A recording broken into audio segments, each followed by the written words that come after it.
शिल्पा शेट्टी के पति ने महिलाओं का वो शोषण किया जो मैं कह नहीं सकता। उनको कपड़े उतार के उनकी फिल्में बना दी, पूरी दुनिया में उससे पैसे कमाए। और शिल्पा शेट्टी वहां जाके क्या कहती है? राधे राधे। नहीं राधे। तो मुझे तो ये दुख हो रहा है कि हिंदू अंधा कब तक रहेगा। एक खास धर्म के लोग, मैं नाम नहीं लूंगा, धर्म भी नहीं कहना चाहिए, मजहब के लोग, वो खेतों में खलिहानों में माँ बहन चाची बुआ ताई मामी उनके लिए कुछ नहीं है। तो एकता कपूर ने हमारे घरों को तितर बितर कर दिया, उजाड़ दिया। और बागेश्वर धाम के वहां पर जाके यात्रा में वो कहती है जय सिया राम। जब बोला कि पोर्नोग्राफी पे 100% बैन लगा देते हैं, पूरी कमेटी बैठी, सब लोगों ने मिलकर बात करी, तो सबने ये कहा, सबने का मतलब हर पार्टी के लोगों ने, कि नौजवान यानी कि आज की जैन जी, जो अमेरिकन वर्ड आ गया जैन जी, वो जैन जी जो है हमारे खिलाफ हो जाएगी। उन्होंने एक नई टेक्निक दिखा दी हमको कि भाई western culture, European culture, American culture, ये पाश्चात्य ऐसा समाज हमको बता दिया गया कि जहाँ पर अगर बच्चा रोने लगे और माँ उसको थप्पड़ मार दे तो वो क्या कहते हैं कि माँ और बाप पे कंप्लेंट कर। अभी मनमोहन सिंह की जो गवर्नमेंट थी आज से 10 साल 12 साल पहले, तो उन्होंने कुछ कंटेंट पे बैन लगा दिया था। सबसे पहले फिल्म इंडस्ट्री की पूजा भट्ट आ गई, एकता कपूर आ गई, पता नहीं कौन, अरे ये तो हम लोगों पे हमला हो गया, ये तो हमारी आजादी छीन ली। हम शादी, मैं शादी नहीं कहता, क्यों, मैं सनातन धर्म को मानता हूँ। हमारे लिए शादी नहीं, हमारे लिए विवाह। विवाह का मतलब कि किसी जन्मों से हमारा रिश्ता चला आ रहा है और 7 जन्मों तक हमारा रिश्ता रहेगा। वो कहते हैं जब शादी जैसी चीज हमारे लिए फाउंडेशन है, करार है, तो ये तो उनके लिए खेल है। 3.5 साल की बेटी में उसने क्या देखा? तो ये सवाल करने से पहले हमको अपने आत्मा में ये झांकना है, वो कर क्या रहा था, वो देख क्या रहा था, वो सोच क्या रहा था। मेंटेलिटी का महिलाओं का कोई दोष नहीं। वो महिलाएं जो गंदी गंदी रील बना रही हैं, पति उनका बेचारा कमाने गया हुआ है, बच्चे स्कूल पढ़ने गए और माँ नाच रही है, बेटे को वहाँ स्कूल में इंटरवल में लोग कहते हैं देखो तेरी माँ नाच रही है, तो इसका क्या मतलब है? महिलाएं आगे बढ़ रही हैं, विमेन एम्पावरमेंट हो रहा है, बहुत अच्छी बात है। तो क्या नाचना गाना ही विमेन एम्पावरमेंट रहेगा? ऐसी हरकतें कर रहे तो बच्ची जाएगी कहाँ अपनी रिपोर्ट बताने? सीधी सी बात वही हो गई ना कि अगर रक्षक ही भक्षक बन जाएंगे तो आप हो चाहे मैं हूँ चाहे मेरी बेटी हो चाहे मेरी बहन, बचाने कौन आएगा? नमस्कार, आप देख रहे हैं वो न्यूज़ और मैं हूं आपके साथ यशस्वी शर्मा। लगातार हम बात करें चाहे राजधानी दिल्ली की या हम बात करें भारत में किसी और राज्य की, चाहे वो नासिक हो चाहे वो महाराष्ट्र हो, लगातार रेप केस जो हैं महिलाओं के प्रति जो हिंसा है वो बढ़ती जा रही है, चाहे महिला किसी भी उम्र की हो। अभी हाल ही में एक मामला सामने आया है, नाम यदनया, 3.5 साल की बच्ची, मालगांव नासिक, जहाँ पे 24 साल का लड़का उसका रेप करता है, उसके बाद मर्डर कर देता है और उसकी बॉडी की ऐसी हालत कर देता है, उसकी चेहरे की ऐसी हालत कर देता है कि वो पहचान में नहीं आता है और एक मोबाइल टावर के पास उसकी बॉडी फेंक दी जाती है। जब पुलिस ढूंढती है तो उसको, उस बच्ची को उसके चेहरे से नहीं उसकी ड्रेस से पहचाना जाता है, क्योंकि बॉडी इतनी बुरी हालत उस बॉडी की कर दी जाती है। अब सवाल ये है कि जब उसको अरेस्ट करा गया और पुलिस ने उसको गिरफ्तार करके जेल में डाल दिया, तो जो पीड़ित का परिवार है उनका कहना है कि जब तक हम वो आरोपी जो है हमारे हाथों नहीं दे दिया जाएगा तब तक हम अपनी बेटी का शव नहीं जलाएंगे, हम अंतिम संस्कार नहीं करेंगे। सोचने वाली बात यह है, कई नेता, कई लोग और खास तौर पे हमारे समाज में कहीं भी ऐसे 4 लोग 10 लोग ऐसे बसे हुए हैं जो बोलते हैं कि महिला छोटे कपड़े पहनती है इसलिए रेप हो जाता है। महिला ने कहीं ना कहीं हिंट दिया होगा, रेप अगर हो रहा है तो दोनों की गलती है। अगर रेप 3.5 साल की बच्ची तक का हो सकता है, 6 महीने की बच्ची का हो सकता है, 80 साल की बूढ़ी औरत का हो सकता है, जिनको पता नहीं हो, 3.5 साल की बच्ची को पता भी नहीं कि उसके साथ हुआ क्या। वो बच्ची ने मुश्किल से 3.5 साल पहले उसने जन्म लिया और फिर वो भगवान को प्यारी हो गई। आखिर हमारा ये कानून कब बदलेगा और कब सरकार इसके ऊपर एक्शन लेना शुरू करेगी? जनता जनार्दन से बात करते हैं कि वो इस मुद्दे पे क्या सोचती है। जी, सबसे पहली बात तो मैं ये कहूँगा कि आपने बोला कि जो कोई मतलब एक नौजवान महिला हो जाती है उसके साथ अगर मतलब रेप की घटनाएं होती हैं, सब कुछ होती हैं, 3.5 साल की बेटी, ठीक है ना, तो यानी कि मतलब 42 महीने की बेटी, उस बेटी के साथ एक 25-26 साल का व्यक्ति ऐसा कुकृत्य कर रहा है, ठीक है ना। हम कह रहे हैं क्यों हो रहा है, लेकिन मैं आपसे भी सवाल करूंगा। आज आपने अभी बहुत एक मतलब भूमिका बांधी ना, मैं आपसे ये पूछ रहा हूँ कि बार बार आपने कहा कि ऐसा क्यों हो रहा है, ऐसा क्यों नहीं हो रहा, क्यों? लेकिन जब मैंने आपसे बोला मनमोहन सिंह की सरकार हो, नरेंद्र मोदी जी की सरकार हो, मैं किसी सरकार के साथ नहीं हूं, मैं पहले बोल दूं, तो मुझे ये बताओ कि जब जब विचार हुआ, जब जब बोला कि पोर्नोग्राफी पे 100% बैन लगा देते हैं, ठीक है, पूरी कमेटी बैठी, सब लोगों ने मिलकर बात करी, तो सबने ये कहा, सबने का मतलब हर पार्टी के लोगों ने, कि नौजवान यानी कि आज की जैन जी, जो अमेरिकन वर्ड आ गया जैन जी, वो जैन जी जो है हमारे खिलाफ हो जाएगी। तो मेरा कहने का मतलब ये है कि जब पहले बच्चों को अपने माँ बाप, पिता माता पिता, दादा दादी, नाना नानी, उनके सामने, उनकी रिस्पेक्ट में, उनके सम्मान में उनसे कहना पड़ता था कि यार इनसे घबराते हैं।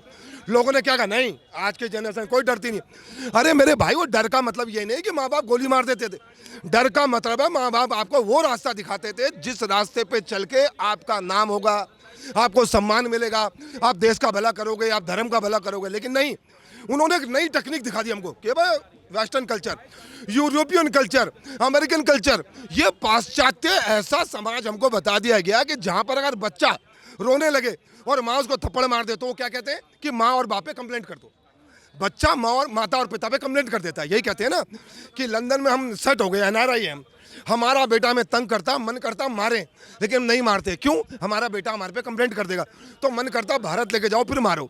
मैं बार बार कह रहा हूँ कि इस पोर्नोग्राफी को पूरा का पूरा प्रतिबंध क्यों नहीं लगा दिया जाता।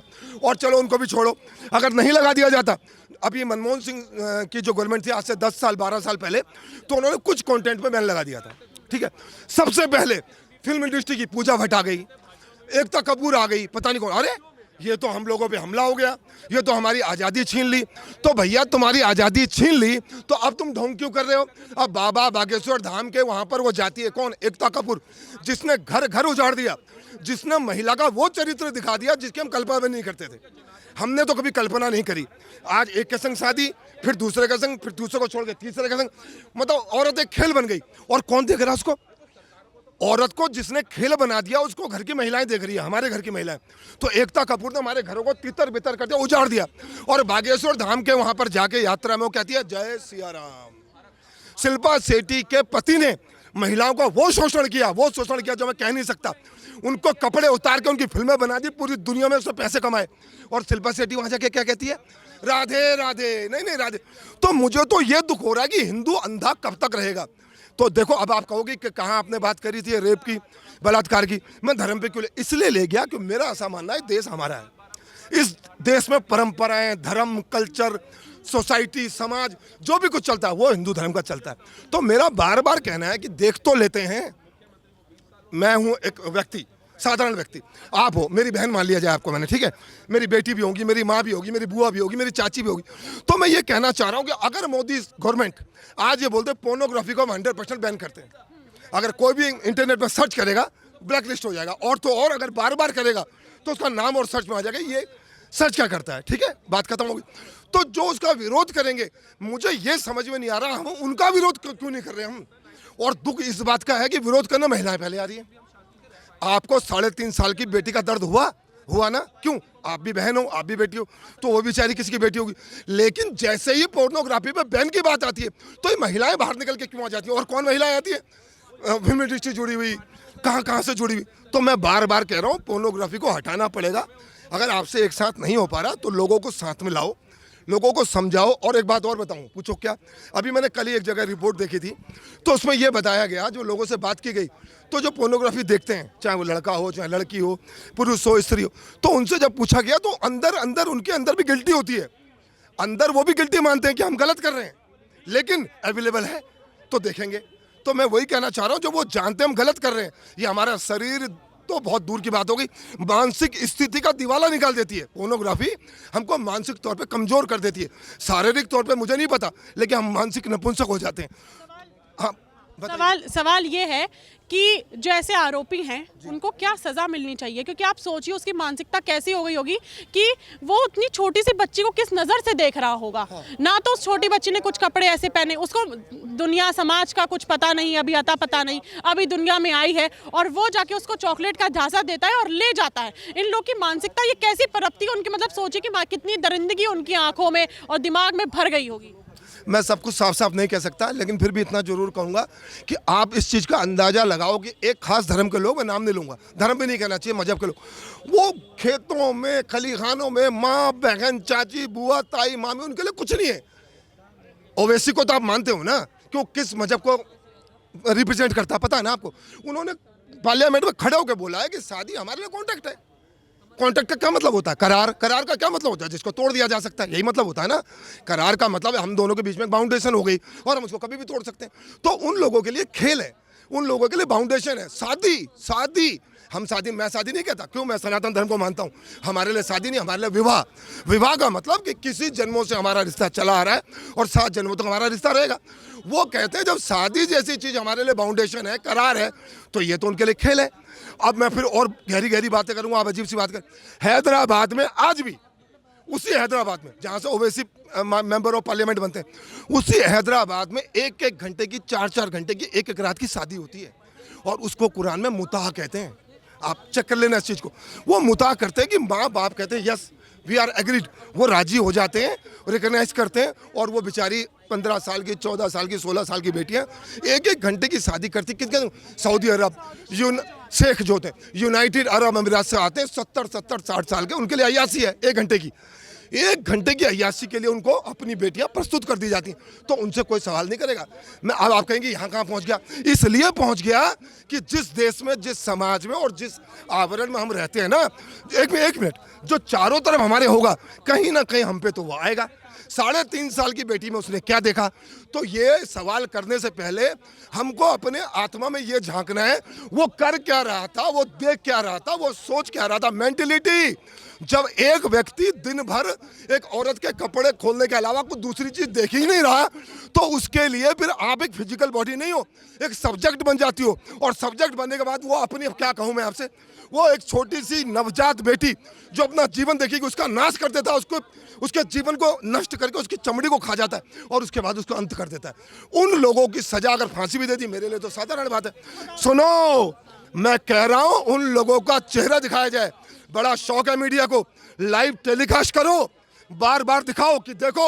मैंने जितने भी सर्वे करे, काफ़ी लोगों का कहना है कि जो नॉन डेमोक्रेटिक कंट्रियां हैं वहाँ पे जो महिला को लेके कानून बनाए गए हैं, अगर वो भारत में लागू हो जाएंगे ना, तो कहीं ना कहीं जो पकड़ है महिला सुरक्षा की वो सही होगी, क्योंकि आरोपियों में डर ही नहीं बैठा हुआ है। कहीं भी राह चलते सीटी मार देते हैं, छेड़ करके चले जाते हैं, टच करके चले जाते हैं, कुछ भी बोल के चले जाते हैं, ईव टीजिंग करते हैं, कहीं ना कहीं पकड़ बन, क्योंकि डर नहीं बचा है लोगों को।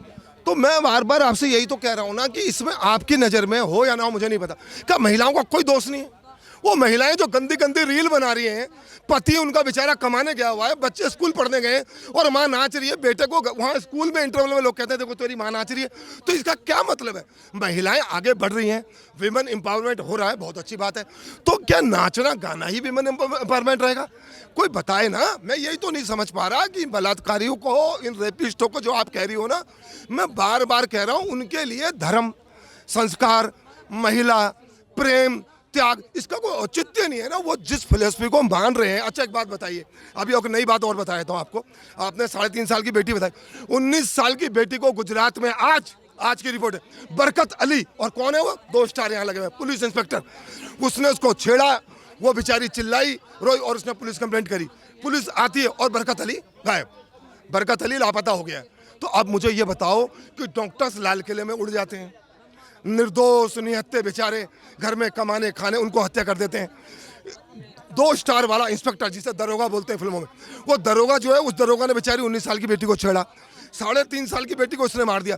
हम मेंटेलिटी के पास जा ही नहीं रहे। आप बार बार मेरे से कह रही हो उनका क्या होना चाहिए। अरे भाई इनको फांसी दे दोगे तो उसे होगा क्या? मुझे ये बता दो आप। हाँ, तो वही तो कह रही हूँ, फांसी से तो कुछ होगा नहीं। अगर फांसी का डर होता तो इतने रेप केस बढ़ते ही नहीं। तो आपके नजरिए में सजा क्या होनी चाहिए कि कुछ तो उनके असर पड़े कि अगर हम ये करने भी जाएंगे तो भाई हमारे साथ ऐसा हश्र कर दिया जाएगा? सवाल ये। सजा एक है, ये जो सोच है, ये जो मेंटेलिटी है, इस तक पहुंचा जाए, उसको कुचल के रख दिया जाए।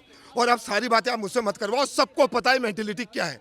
और सुनो, आप क्राइम रिकॉर्ड चेक करो, मैं बार बार कहता हूँ, पूरे हिंदुस्तान का, दिल्ली का, मुंबई का, पूरे भारत का, और वहाँ पर कितने % कौन से मजहब के लोग होते हैं और कितने % कौन होते हैं, ये भी जांच करनी पड़ेगी। तभी तो सारा का सारा डेटा शेयर होगा ना। आप मुझे ये बताइए कि 10 में से, आप मुझे देखिए, 10 में से, एक मिनट, 10 में से अगर 10 में से 9 लोग अगर क्राइम में संलिप्त होते हैं, तो हमें ये जांच क्यों नहीं करनी चाहिए कि ये ही क्यों होते हैं? Why are they? तो ये हमको कोशिश करनी पड़ेगी। और मैं लिख के दे रहा हूं, अगर इस गहराई से हम पहुंचे और हमने देखा कि यार 10 में से 9 अपराध तो ये लोग करते हैं, उन अपराधियों की मेंटेलिटी, सोच समझ के कहाँ जाते हैं, क्या पढ़ते हैं, क्या करते हैं, जाएंगे तो कोई ना कोई निष्कर्ष निकले। और साथ साथ बताया जाए इसने ऐसा किया था, इसने एक 3.5 साल की बेटी बेचारी के शरीर के चितड़ उड़ा के उसकी हत्या की, और अगर फिर कोई ऐसा करेगा तो उसको हम जीते जी मार देंगे। ये हमें करना पड़ेगा। अगर हम ये नहीं कर पाए तो फिर आप तो हिम्मत है आपकी, आप यहाँ खड़ी हो, साधारण बेटी क्या करेगी? जो बेटी साधारण है, जिसका बाप उसे 2 वक्त की रोटी के अलावा, दरोगा का केस बताया तो सोचिए जिनके बरकत पास अली, नाम भी याद रखो, बरकत अली। मैं वही बोल रही हूँ, मैं ये कह रही हूँ अगर पुलिस कर्मी या कोई और अगर ऐसे सम्मिलित पाए जाते वही ऐसी हरकतें कर रहे तो बच्ची जाएगी कहाँ अपनी रिपोर्ट बताने। सीधी सी बात वही हो गई ना कि अगर रक्षक ही भक्षक बन जाएंगे तो आप हो चाहे मैं हूं चाहे मेरी बेटी हो चाहे मेरी बहन, बचाने कौन आएगा?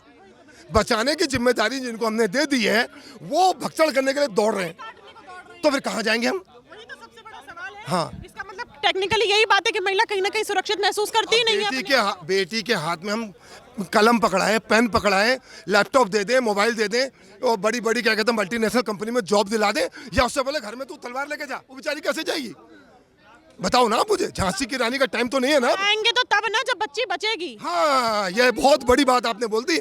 हम पढ़ाएंगे लिखाएंगे आगे तो तब बढ़ाएंगे जब उसका जीवन बचेगा।